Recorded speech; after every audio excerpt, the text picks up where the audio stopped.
It's completely different than we used to do.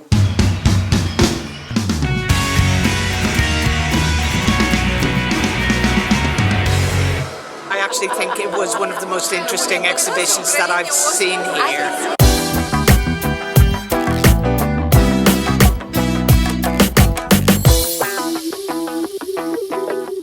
Do you think it's a good idea to help people connect to paintings by using drama techniques? Completely. We use the same guided tours both within the museum and out in the walks in the city. And we have added dramas, and we can see how the audience react so much more positive and engaged when they suddenly meet a person dressed up, for instance, as a textile worker from the factory 150 years ago. Our museum is a local historical museum about Norrköping's history, and we have different stores there, but specifically we have an old shop where you bought your groceries before, for about 100 years ago, and that's a perfect scenery to use these drama techniques, because you have the props and you have the counter where the audience can come in front of you. But in this project we just specifically worked with newcomers to Sweden who was actually learning Swedish.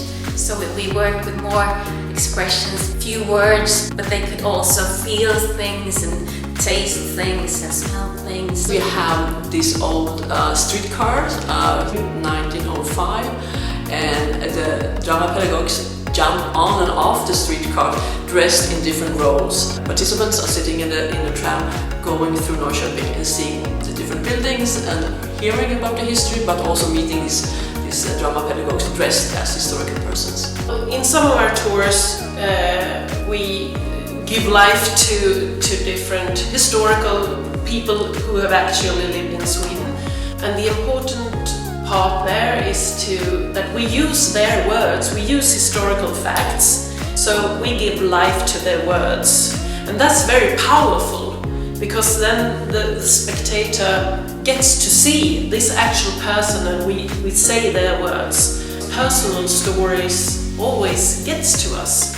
I once experienced a harpist who was playing a piece of the Renaissance, and she was dressed in the typical clothes of that time, and it was like I was transported in this period of time, because we were also in the setting in the museum that was from this time. So it was like going in a time machine. If I'm in character, I can ask them questions, so they have to explain something for me, and then a dialogue is taking place. And I think that's important, not only for one person to tell a certain truth. There has to be dialogue, reflection, participation. I was in a museum and I was watching a performance, and it was really cool because the museum was closed.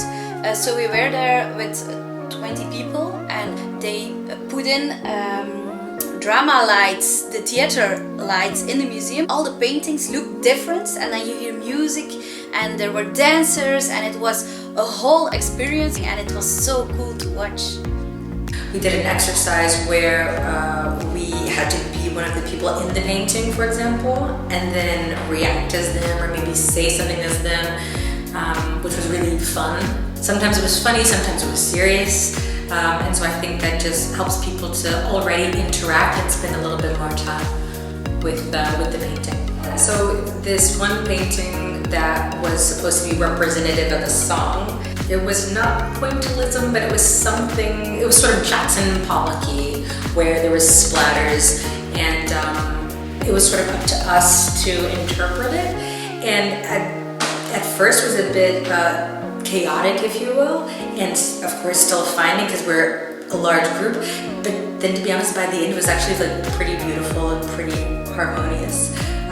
Some people were just tapping, I think some people were snapping, the people who felt comfortable to sing, I think were sort of like, or whatever, like some little hums and something there. But in the end, it ended up being something harmonious. I think it's really beautiful to use process drama because you made your public like part of the experience, part of the act, and that's so beautiful about it. They're not only watching, they can perform with you and be part of it. One of the exercises I like the most is play the physical aspect of the paintings, like the poses that you see on a painting. We looked at the past and present, so in the past they were like very formal and like big and serious, and then we reflect on it, like how do we do it now? And now we do selfies. We do this, like, and then they did this. We have also begun to start exploring some improv scenes. She won't know what I will bring in. I'm a character. I can be like a woman working in the textile industry, for example. And then she will have to answer me back, and sometimes the audience also get engaged in, oh, we're sad for you, oh. So we are exploring that technique.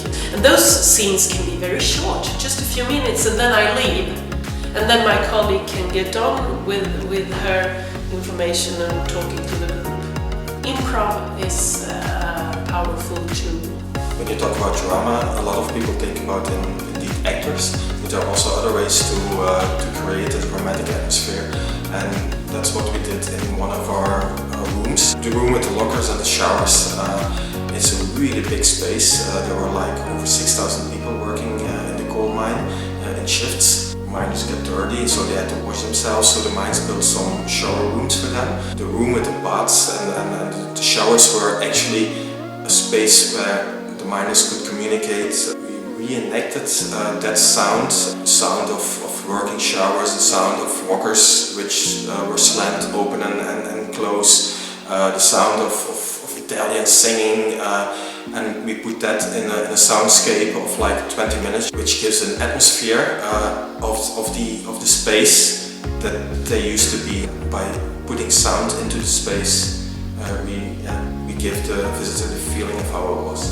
As the final result of this whole project, we are preparing this audiovisual dramatic staging in Bukovac's house of some paintings.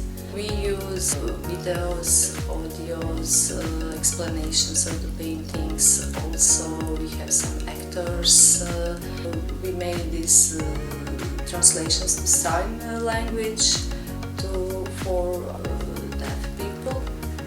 So, hell, for example, we are presenting with smoke, with very heavy music, and with animations of the painting, and with people who are involved in our project, like Ukrainians, 4 Ukrainian girls who are living here, who came because of the war. People on the painting, they are blind. That's one specific detail from that painting, and we use that for making neutral masks with no eyes. Our actors will wear this mask and ask people what they are seeing on the painting. In heaven, Ukrainians will actually sing Ukrainian song much different than in hell. In heaven, they're gonna sing with the joy, with the hope that something changed for their country. I actually think it was one of the most interesting exhibitions that I've seen here. The space was totally transformed. You actually felt like you were on a journey going through the space. I actually felt very connected at each stage as I moved up through the building and moved around.